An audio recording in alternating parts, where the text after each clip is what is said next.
A home, not just walls, but a dream made real. A place where memories bloom, where laughter echoes, and where roots go deep. It's more than bricks and mortar, it's the canvas of your life. A sanctuary, a legacy, a dream you call your own. But before you hold the keys to that dream, one question stands in your way. Will you build it with your own hands and vision, or will you find it ready and waiting for you to make it your own? I'm Desmond Kafui, and welcome to another episode of Ghana Ground Up. As always, I'm honored to have you tune into the podcast. Every listen and every view encourages us to work on the next episode and also do better. And our goal this year is to hit 100,000 subscribers.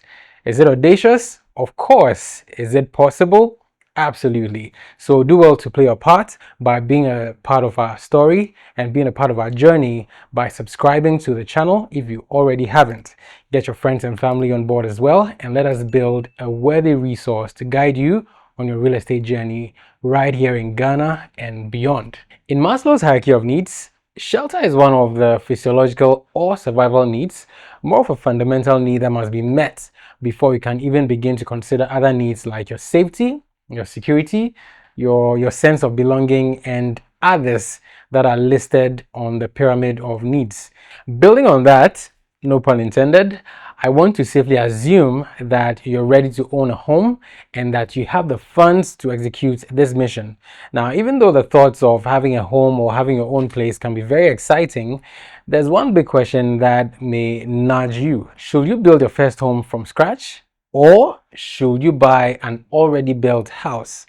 It's a tough decision, and it's a dilemma many aspiring homeowners in Ghana face, and getting it right can save you time, money, and stress. Today, we're going to tackle this dilemma head on. By the end of the conversation, or by the end of this episode, you'll have enough information to help you decide on what will work best for you. We'll break down the pros and cons of building versus buying, and we'll also share some practical tips to help and highlight some key factors to consider when making this life-changing decision. So then, let's delve in. The question of whether to build or buy a home is such a big one because both options have their unique pros and cons, and some people wonder if building will save them money compared to buying. Others feel that buying is easier and less stressful, and of course, there's also the question of quality. Is it better to trust your own building process or rely on what's already built? In that you are not there to see what materials were used, but trust the developer to deliver a good structure. Beyond the question of quality, there's also the element of time. How long do you want to wait for your home to be ready?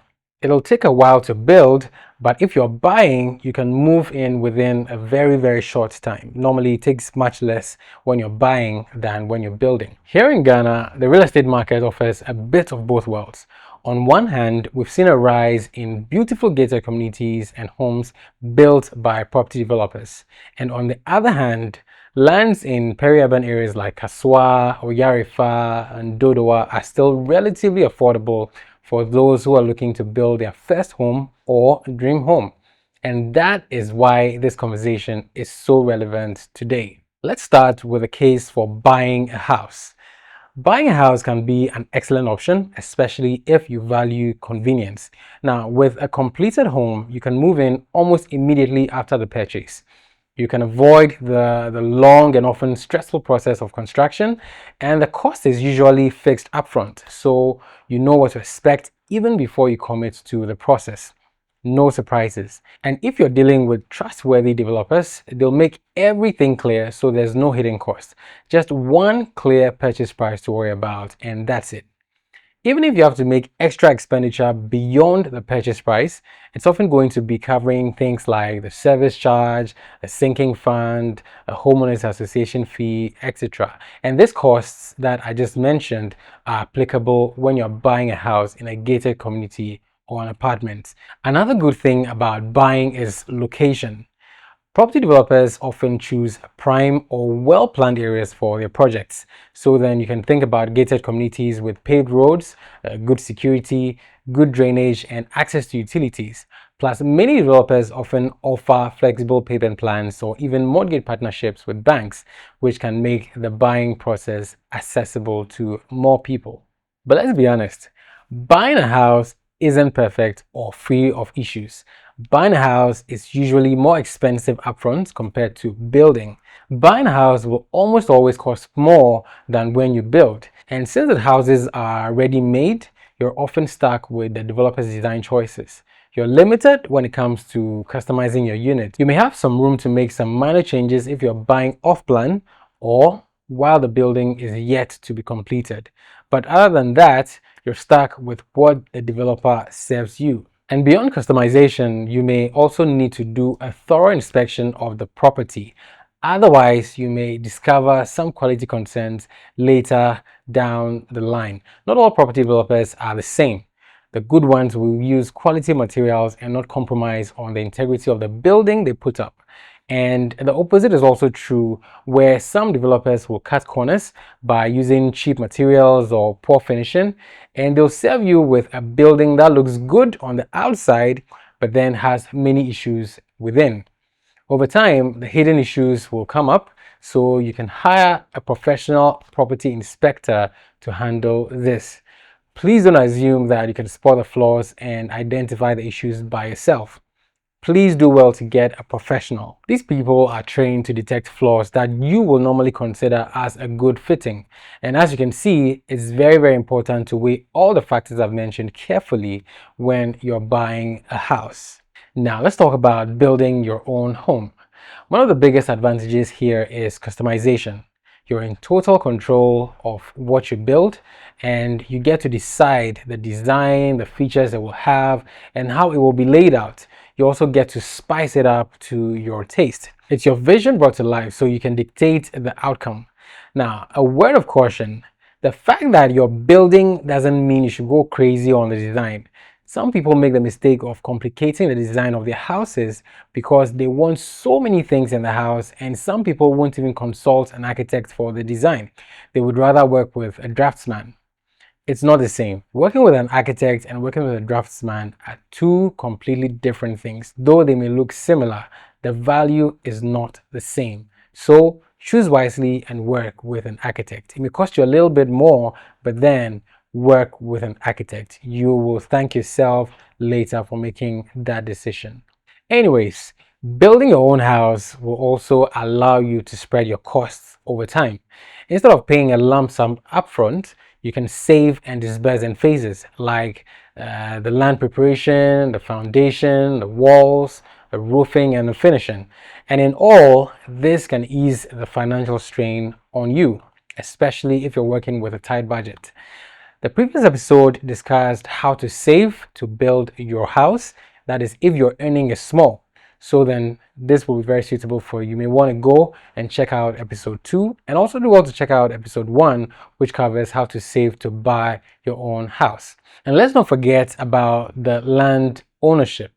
When you build, you own the land outright. And this gives you more control over what you can do on the land and also the long-term ownership security of that land. By owning the land outright, it doesn't mean that you'll own the land forever. The current land tenure system in Ghana no longer makes room for you to own land as a freehold property. You have to lease it for a number of years, and for the Ghanaian, you get up to 99 years, and then for the foreigner, you can get up to 50 years, and then you renew the lease when your existing lease is up. Have you noticed an uptick in the number of foreigners in business who are taking up Ghanaian citizenship? Still on the land ownership, once you decide to build, you'll have to be ready to deal with any and all manner of issues that may come up, from ownership disputes and potential encroachment to double sales and lengthy processes to perfect the land title. You should be very careful about who you buy your land from, so you don't have to fall victim to scams. It's not a fair playing field out there, so you have to be strong. So as you can see, you're not free from challenges when you build. Building is also time consuming. A typical project can take months or even years to complete based on your finances, the design of the project, and also the size of the project. And let's be real, managing contractors sourcing materials, and monitoring progress can be very, very stressful. There will almost certainly be diverse hidden costs as you build. You will have to handle permits, you have to handle unexpected issues during construction, so you need to be prepared for all these surprises.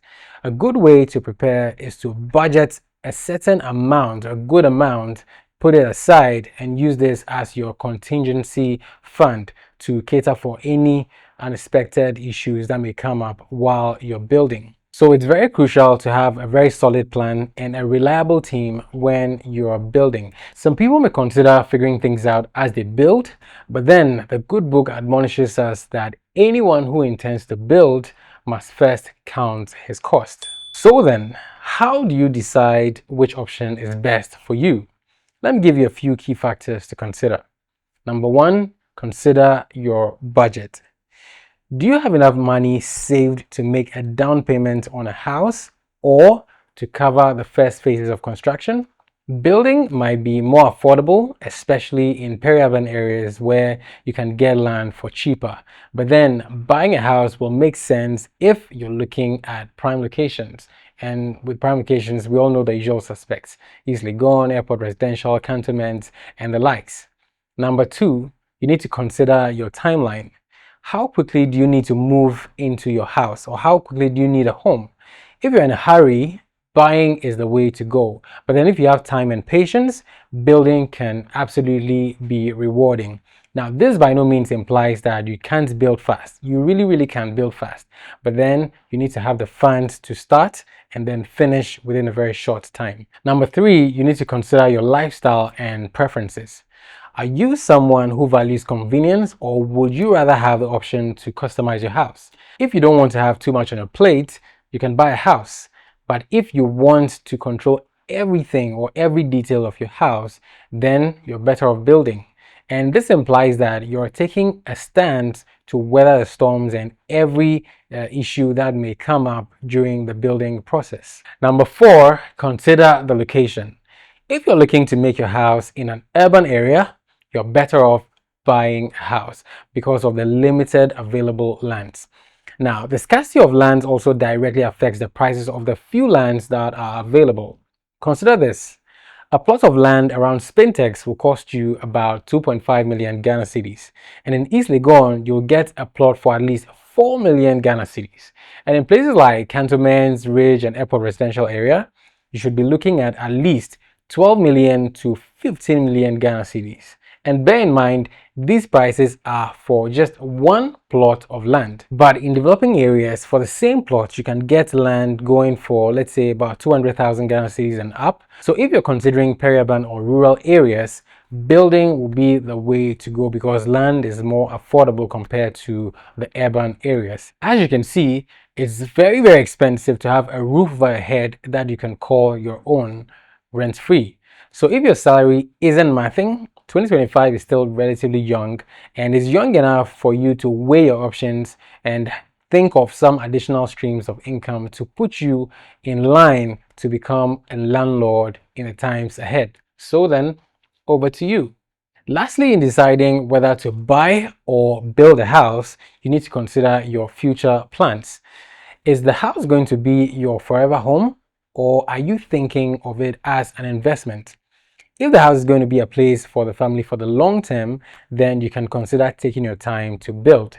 But then you can also buy a house if it meets your preferences, especially if you're looking for a good location with good security to go with your lifestyle. That is, you can consider buying a house in a gated community if that works for you. I know some good gated communities also sell service plots, so you can explore the options, and if this is available to you, you can buy the land in a gated community and then build your house and make it customized to your taste.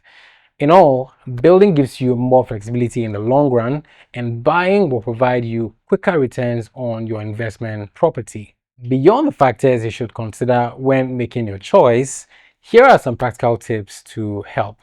For buyers, you need to do your research to find out all you can about the property developer. It really often helps to buy from a trusted developer, but then if you prefer an option that is from a lesser known developer, Do well to find out all you can so that you don't make a wrong choice. You need to inspect the property thoroughly before finalizing your purchase.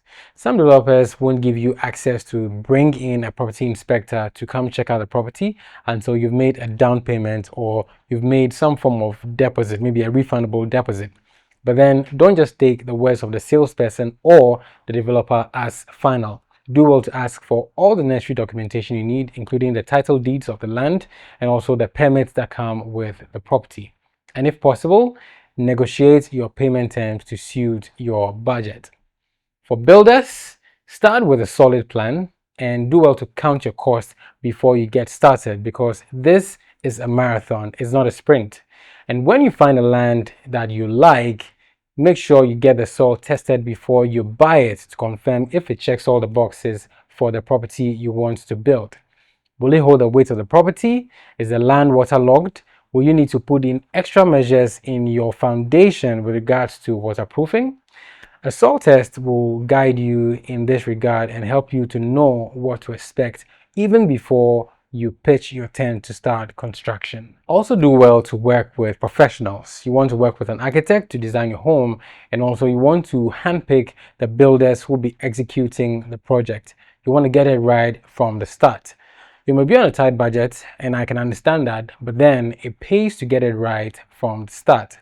Choose a reliable contractor and monitor the progress of the construction as it goes on, and do well not to forget to set aside some contingency fund for unexpected costs. But what if you have to choose one or the other? As in, you don't have to choose between buying or building. Is there a middle ground? Yes, there is. You could buy a partially completed house and finish it to your taste. This way you still have some room to make changes and customize it to your taste. Or, as I mentioned earlier, you can buy land in a gated community and build your home within their guidelines. These hybrid approaches often offer the best of both worlds, so you just need to find what works for you. So, should you buy a house or should you build a house? The truth is, both options have their advantages and challenges. The best choice depends on your budget, your timeline, and your personal preferences.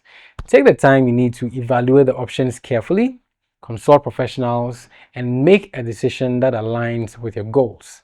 Remember, the aim is not just to own a home, it is to own a home that works for you.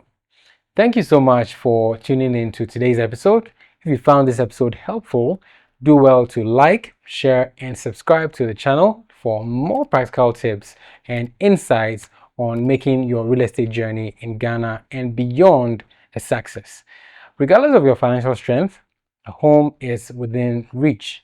You just need to know what to do. You just need to figure your way out and then find your way there.